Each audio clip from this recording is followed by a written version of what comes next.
Teori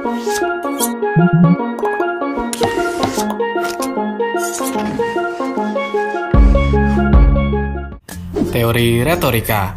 Teori ini menjelaskan tentang inti dari sebuah komunikasi adalah persuasi, yaitu komunikasi yang terjadi ketika seorang pembicara menyampaikan pembicaraannya kepada halayak dalam mengubah sikap mereka.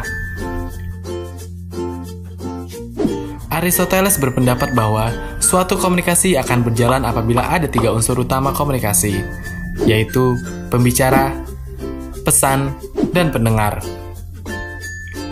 Aristoteles merasa bahwa pendengar sangat penting bagi efektivitas seorang pembicara. Bisa dikatakan bahwa pada akhirnya para pendengarlah yang menentukan akhir dan tujuan dari pesan yang diterima. Asumsi teori retorika. Teori retorika dari Aristoteles ini memiliki 2 asumsi. 1. Pembicara yang efektif harus mempertimbangkan halayak mereka. Komunikasi merupakan proses transisional.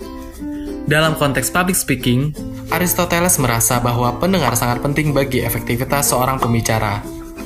Bisa dikatakan bahwa pada akhirnya para pendengar yang menentukan akhir dan tujuan dari pesan yang diterima. 2. Pembicara yang efektif menggunakan beberapa bukti dalam presentasi mereka. Bukti tersebut yaitu ethos, logos, dan pathos.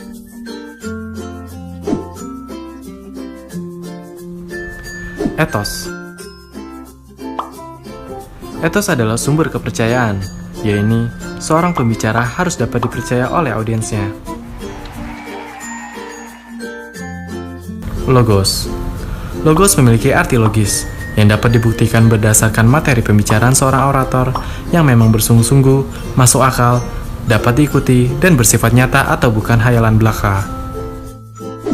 Pathos. Pathos artinya himbauan emosional, atau sesuatu yang berhubungan dengan emosi manusia, karena saat menyampaikan orasi atau topik permasalahan, seringkali hal tersebut bersangkutan dengan perasaan pendengar dan terkadang menimbulkan banyak empati atau bahkan simpati dari pendengar. 5. Hukum retorika. Kanon merupakan tuntunan atau prinsip-prinsip yang harus diikuti oleh pembicara agar pesan persuasif dapat menjadi efektif, yaitu penciptaan atau konstruksi atau penyusunan dari suatu argumen yang relevan dengan tujuan dari suatu pesan, pengaturan, kemampuan pembicara untuk mengorganisasikan pesannya, gaya, penggunaan bahasa untuk menyampaikan ide dalam cara tertentu, penyampaian, presentasi nonverbal dari ide-ide seorang pembicara, ingatan, menyimpan penemuan, pengaturan, dan gaya di dalam pikiran pembicara.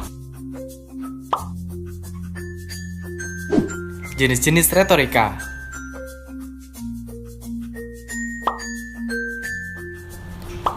Retorika forensik.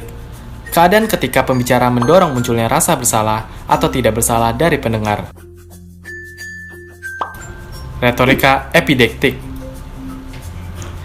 Wacana yang berhubungan dengan pujian atau tuduhan. Retorika deliberatif.